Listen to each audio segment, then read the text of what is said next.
Question number 9. X gets 3,40,000 as basic pay, 24,000 as commission, 10,000 as bonus, 6,000 as uniform allowance. 60% utilized for the uniform. Transport allowance 22,800. तो basic पे fully taxable, commission fully taxable, bonus fully taxable, uniform allowance जितना हमने अगर उसका इस्तेमाल किया होगा उतना ही केवल टैक्सेबल होता है. तो यहाँ पे 60% यूटिलाइज है. तो पहले 6,000 का 60% हम कैलकुलेट करेंगे, फिर उसके बाद उसको 6,000 से माइनस कर देंगे, उतना टैक्सेबल हो जाएगा. Transport allowance 22,800.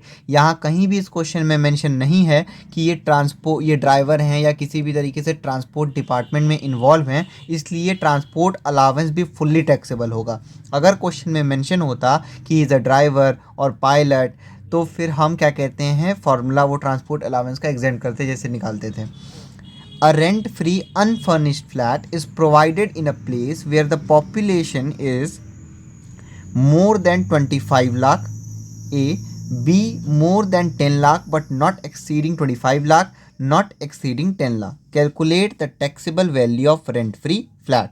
तो रेंट फ्री फ्लैट या रेंट फ्री हाउस कैसे, तो इसमें हमको पूरा क्वेश्चन नहीं सॉल्व करना है, केवल रेंट फ्री हाउस कैलकुलेट करना है. इंट्रोडक्शन वीडियो में मैंने आप लोग को बताया था, एक बार फिर से देख लेते हैं फॉर्मूला क्या होता है.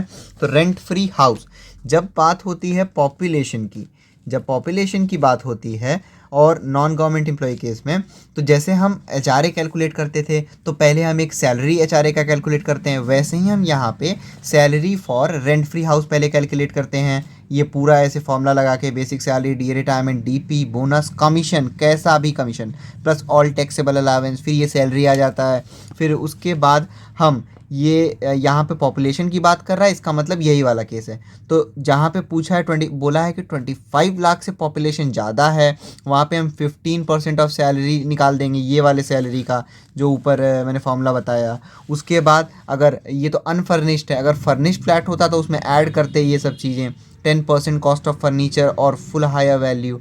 उसके बाद फिर जो आ जाएगा अमाउंट, फिर उसमें से लेस करेंगे if any amount paid by employer, taxable value rent free house. ऐसे ही एक बार 15% ऑफ सैलरी करेंगे, एक बार 10%, एक बार 7.5, क्योंकि यहाँ पे तीनों कंडीशन पूछा गया है. सॉल्यूशन नंबर 9 हम कर रहे हैं. इसमें बोला है कि सबसे पहले हम, इसमें सिर्फ रेंट फ्री हाउस बोला है, तो सबसे पहले हमारा काम है सैलरी निकालना, salary for rent free house. तो salary for rent free house का फॉर्मूला मैंने बताया अभी, बेसिक सैलरी प्लस DA, यहाँ पे भी डियरनेस अलाउंस केवल रिटायरमेंट वाला, प्लस डियरनेस पे, plus bonus, plus commission, plus all taxable allowance. जो कोई भी क्वेश्चन में फुली टैक्सेबल अलाउंस दिया होगा वो सारे हम यहाँ पे लेंगे, ऑल टैक्सेबल अलाउंस. तो इसमें पुट करते हैं वैल्यू. सबसे पहले 3,40,000 बेसिक सैलरी, DA रिटायरमेंट, इसमें क्वेश्चन में DA नहीं दे रखा है 0, प्लस डियरनेस पे भी नहीं दे रखा है.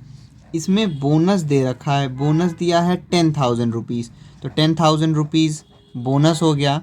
प्लस कमीशन दे रखा है, इसमें कमीशन दिया हुआ है 24,000 रुपीज़, तो 24,000 रुपीज़ कमीशन हो गया.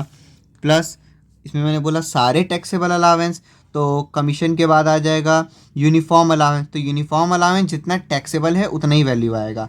तो यूनिफॉर्म अलाउंस के लिए हम यहाँ पे करेंगे 6,000 माइनस, बोला गया है कि 60% यूटिलाइज हो चुका है यूनिफॉर्म के लिए, तो 60% यूटिलाइज हो चुका है, तो 60% इसका कितना होगा, 6,000 का 60% कितना होगा, 3,600 होगा.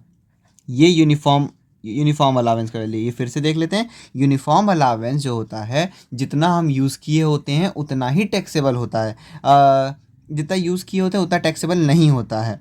तो इसमें बोला गया है कि 6,000 में से 60% ऑलरेडी यूटिलाइज हो चुका है. तो जब ऑलरेडी यूटिलाइज हो चुका है तो यानी कि इतना माइनस हो जाएगा और जितना इनके पास बच गया है वो टैक्सेबल होगा. फिर यूनिफॉर्म अलाउंस के अलावा क्वेश्चन में और दे रखा है ट्रांसपोर्ट अलाउंस 22,800 रुपीज़. इसको सॉल्व कर लेते हैं कैलकुलेटर से।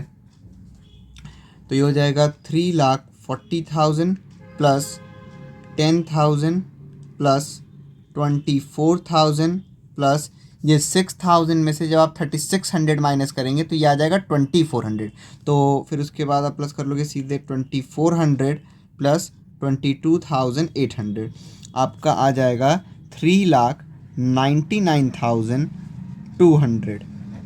ये आ गया salary for rent free house. अब कुछ नहीं करना है, सबसे पहले ए वाला सॉल्व करते हैं। सैलरी तो तीनों के लिए ही सेम रहेगी तीनों केस में, तो पहले ए लिखते हैं, 9 का ए सॉल्व करते हैं। फॉर्मूला था 15% ऑफ सैलरी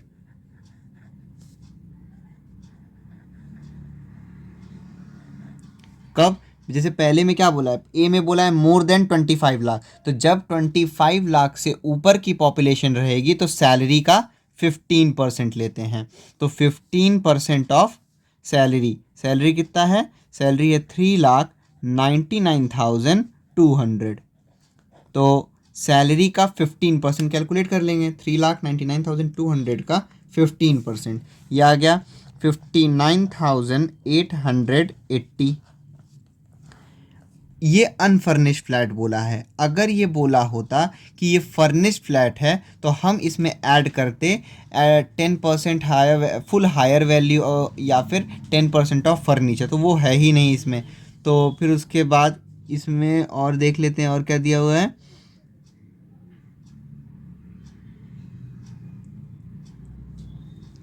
और कुछ नहीं दे रखा है इसमें। तो 15% ऑफ सैलरी 59,880 हो गया। और फिर भी आप लोग फॉर्मूले के साथ एक करके दिखा देता हूँ, बाकी सब आप डायरेक्टली लिख देना। इसमें ऐड 10% ऑफ फर्नीचर और फुल हायर वैल्यू, तो ये दोनों ही चीज़ नहीं होगा क्योंकि ये अनफर्निश्ड फ्लैट है, तो इस वजह से ये नील आ गया।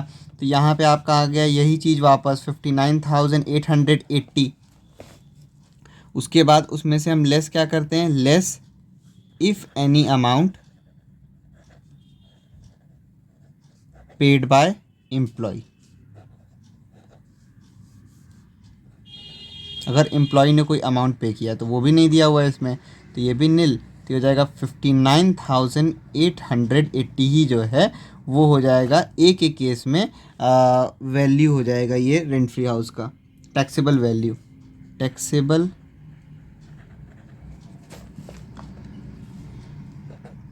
Value of rent free house. वैसे ही सेम इसी तरीके से बी का होगा। बी पार्ट में बोला गया है more than 10 lakh but not exceeding 25 lakh. It means 10 lakh to 25 lakh के बीच में पॉपुलेशन है। इस केस में 10% ऑफ सैलरी लेते हैं, 10% ऑफ सैलरी। तो सैलरी यहाँ दे रखा है कितना, सैलरी दे रखा है 3,99,200। तो इसका जब 10% आप निकालोगे तो ये आ जाएगा 39,920। सेम इसमें भी वही चीज़, ऐड 10% ऑफ फर्नीचर और फुल हायर वैल्यू, जो कि दोनों ही चीज़ नहीं होगा क्योंकि ये अनफर्निश्ड फ्लैट है। फुल हायर वैल्यू ये भी नील आ जाएगा। फिर उसके बाद इससे आ गया 39,920, फिर less if any amount paid by employer. आप हमेशा फॉर्मूला से करोगे तो कभी भी नहीं भूलोगे, कैसा भी क्वेश्चन आएगा। Less if any amount paid by employer, तो क्वेश्चन में कुछ भी ऐसा नहीं दिया हुआ है कि एम्प्लॉय ने अमाउंट पे किया हो, तो ये भी उतना ही आ जाएगा 39,920। तो taxable value of rent free house. C के केस में, सी के केस में मैंने बताया है, सी के केस में बोल रखा है इसमें नॉट एक्सीडिंग 10 लाख यानी कि बिलो 10 लाख। तो इस केस में 7.5% ऑफ सैलरी होता है, 7.5% ऑफ सैलरी, दैट इज़ 3,99,200 का 7.5%।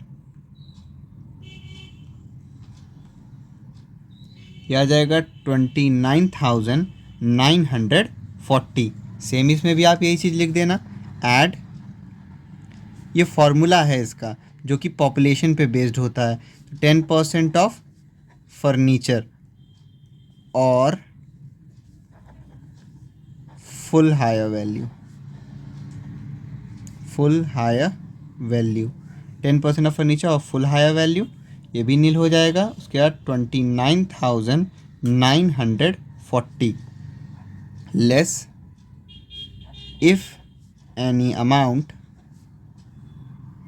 Paid by employ.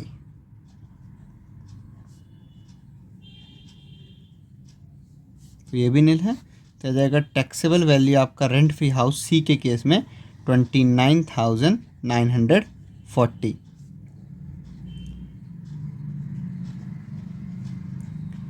अब यहाँ तो इसको यही हो गया आपका तीनों का आंसर। फर्स्ट में 59,880, बी का 39,920 और सी का 29,940।